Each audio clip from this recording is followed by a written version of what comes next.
இன்னைக்கு EVM election கமிஷனால் ஒரு கேள்விக்குறியாக மாறி இருக்கிறது. அந்த வாக்குரிமையை மீட்டெடுப்பதற்கு இவிஎம்ஐ ஒளி வாக்குச்சீட்டை வழி என்ற முழக்கத்தோடு இந்திய மக்கள் வாக்குரிமை மீட்பு இயக்கம் என்ற இயக்கத்தை movement for retrieving voter rights என்ற இயக்கத்தை இப்ப நாங்க ஆரம்பிச்சிருக்கோம். இதுக்காக அனைத்து அரசியல் கட்சி தலைவர்களையும் சந்தித்து ஆதரவை கேட்டு ஒட்டுமொத்த இந்தியா முழுவதும் இதற்கான ஒரு விழிப்புணர்வு கூட்டங்களை நடத்தி மக்கள் இயக்கமாக இதை உருவாக்குவதற்கான முன்முயற்சி எடுத்திருக்கோம்.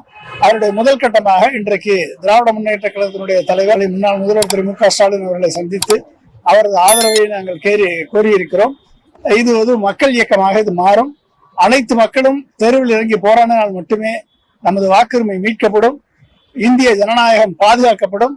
இல்லை என்று சொன்னால் நாம் யாருக்கு வாக்களித்தோம் என்று தெரியாமல், நாம் போடக்கூடிய வாக்கு யாருக்கு சென்றது என்று கூட தெரியாமல் இன்றைக்கு முடிவுகள் மக்களது எண்ணங்கள் பிரதிபலிக்காத ஒரு முடிவாக வந்து கொண்டிருக்கிறது. அது நேஷனல் லெவல்லையும் சரி, ஸ்டேட் லெவல்லையும் சரி, அது பஞ்சாயத்து லெவல்லையும் சரி.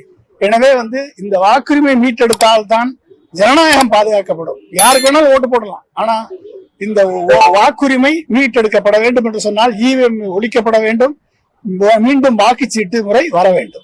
நாங்க டெக்னிக்கலாவும் சரி, பிசிக்கலாவும் சரி, எப்படிப்பட்ட முடிவுகள் வந்துச்சு அப்படின்ற அந்த முடிவுகளை வைத்து ஆராய்ந்து அதன் அடிப்படையில் இது எவ்வளவு பெரிய மோசடி நடந்து கொண்டிருக்கிறது என்பதனை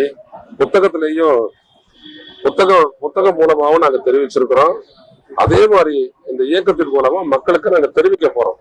மக்களுக்கு நிறைய தெரிஞ்சிருக்குது, பட் பெருவாரியான மக்களுக்கு இதை பத்தி தெரியல. வெளிப்படைத்தன்மையான கூடிய ஒரு தேர்தலை நடத்த வேண்டும் அப்படின்றதுக்கான ஒரு மக்கள் இயக்கத்தை நாங்கள்